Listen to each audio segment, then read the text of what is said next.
What's going on, guys? For our final video on research methods, we are going to be looking at ethical considerations.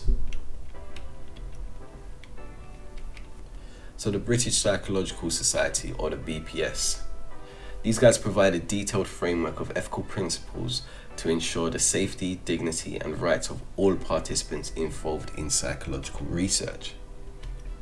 Let's have a look at what some of those are. So we've got things like informed consent, we've got confidentiality, avoiding harm, and debriefing.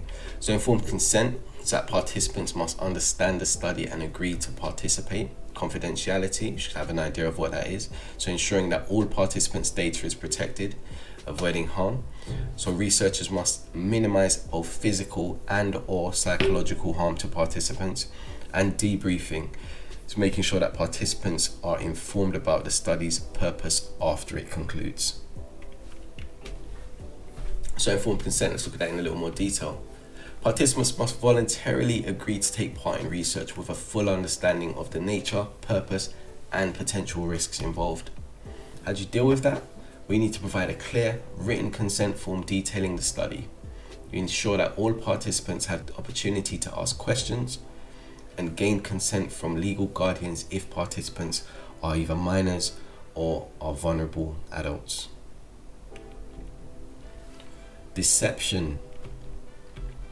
Sometimes researchers withhold information or mislead participants, which can be unethical unless justified. How do you deal with that? Well, you only use deception if it's necessary for the research aim and if there's no other alternative. You must ensure that the deception will not cause significant distress. You must fully debrief participants after, explaining the true purpose of the study itself. Protection from harm. Participants must not be exposed to physical or psychological harm. How do we deal with that? You conduct a risk assessment prior to the study. You monitor participants during the study to ensure that they are not becoming distressed.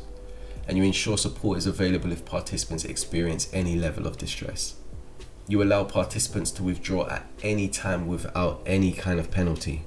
And this brings us to our next principle, the right to withdraw. Participants must be free to leave the study at any stage without consequence. How do you deal with that? You clearly inform participants of their right to withdraw before the study begins. You make the withdrawal process easy and also accessible. You do not pressure participants to remain in the study. Confidentiality and anonymity. Personal data must be protected and used responsibly. How do you deal with that? You anonymize data where possible, store data securely, and restrict access. You ensure that participants understand how their data will be used, and you adhere to data protection laws, for example, the GDPR, if you're living here in the UK, which you probably are if you are doing GCSE psychology. Debriefing. Participants should leave a study with a full understanding of what occurred and why. And how do we deal with that? You provide a thorough debrief at the end of the study. You offer contact details for follow-up questions or support services. And you clarify any deceptive elements used and reassure the participants. And this brings us to the end of our first part of the research method section.